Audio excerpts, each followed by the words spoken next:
It's about a woman who's living with a man who wants to get married to her, and she can't decide. She's concerned that she'll lose herself within marriage, and the book takes place over about a week and a half, where she sort of comes to grips with her fear of change and her fear of losing herself within a relationship. She doesn't want to become a wife. She wants to be who she is. The 5 women she goes on a canoe trip with are Erica, who's an older woman who's married to a lawyer who is retired, and their son is off fighting in the wars in Iraq and Afghanistan. Erica's the head of the town council, and she is determined to save the town of Trout River Falls. She gets 4 other women to serve on the council with her. The youngest is Hope, who's the daughter of missionaries. She grew up in Africa, and she's come back and she's working at a church. She's a very naive young woman. Roz also serves on the town council.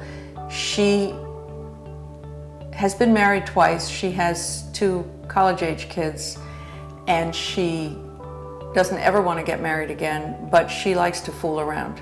So she has a series of men friends, shall we call them. She likes excitement. And she's just found a lump in her breast and has to go for a mammogram right after the canoe trip. So she's very worried about that and scared.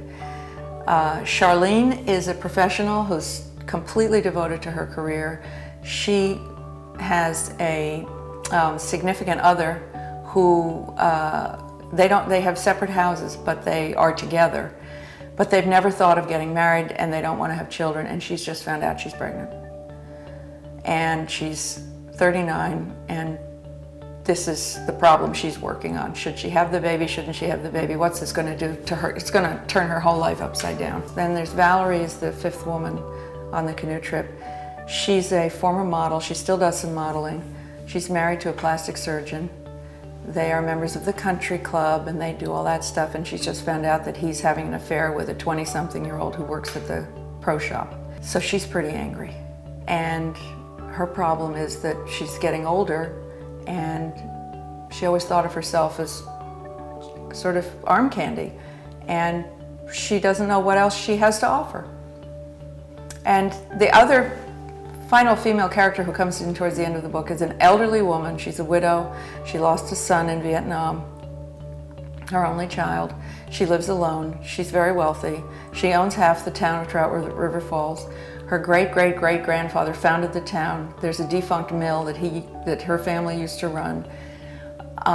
And she lives in a big old stone mansion, and the women meet up with her, and that's sort of, I'm not going to tell you what happens, but that's sort of their key to saving the town.